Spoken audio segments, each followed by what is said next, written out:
اعوذ باللہ من الشیطان الرجیم بسم اللہ الرحمن الرحیم۔ ناظرین کرام السلام علیکم۔ آج کل تلاوت کر رہے ہیں سورہ الاعراف کی، اور اب پہنچے ہیں ہم آیت نمبر 171 سے لے کے 180 تک۔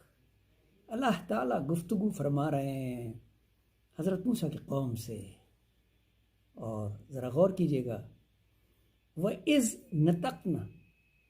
نَتَقْنَا الْجَبَلَ فَوْقَهُمْ، اور جس وقت اٹھایا ہم نے پہاڑ ان کے اوپر، مسل صاحبان کے، اور ڈرے کہ ان پر گرے گا۔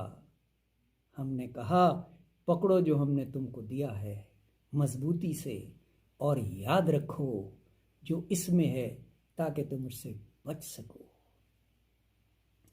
وَإِذْ أَخَذَ رَبُّكَ مِن بنی آدم، اور جب نکالا تیرے رب نے بنی آدم کی پیٹھوں سے ان کی اولاد کو، اور اقرار کرایا ان سے ان کی جانوں پر کہ کیا میں نہیں ہوں تمہارا رب؟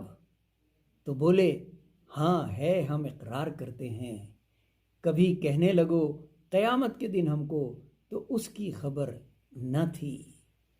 اللہ تعالیٰ فرماتے ہیں کہ یہ لوگ جب شرک میں مبتلا ہو گئے تو اس کے بعد ان کے دلوں پہ مہر لگی، لیکن جو لوگ سیدھی راہ پہ رہنا چاہتے تھے ان کے لیے راستے کھلے رہے۔ اللہ تعالیٰ فرماتے ہیں وَكَذَلِكَ نُفَصِّلُ الْآيَاتِ وَلَعَلَّهُمْ يَرْجِعُونَ، اور یوں ہم کھول کر بیان کرتے ہیں۔ سبحان اللہ، یہ بات اللہ تعالیٰ نے کئی جگہ قرآن حکیم میں فرمایا کہ میں نے اپنی تمام آیتیں انتہائی کھول کھول کے بیان کیے تاکہ تمہیں سمجھنے میں آسانی ہو، لیکن صرف وہی لوگ سمجھتے ہیں جو سمجھنا چاہتے ہیں، تاکہ پھر وہ آئیں اور آیات کو مانیں، ان پہ عمل کریں۔ اللہ تعالیٰ نے کئی جگہ قرآن میں اس بات کا ذکر کیا کہ وہ قومیں جو میری آیات کو جھٹلاتی تھیں، شرک کرتی تھیں، انہیں معاف نہیں کیا جائے گا۔ اور آج کے دن کے لیے سب سے آخری آیت جو 180 ہے، بہت اہم ہے۔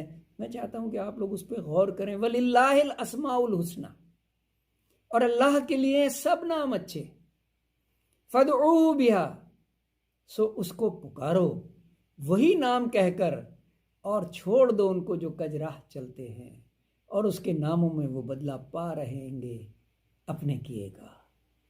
صدق اللہ العظیم۔ سبحان اللہ، سبحان اللہ، سبحان اللہ۔ بہت شکریہ۔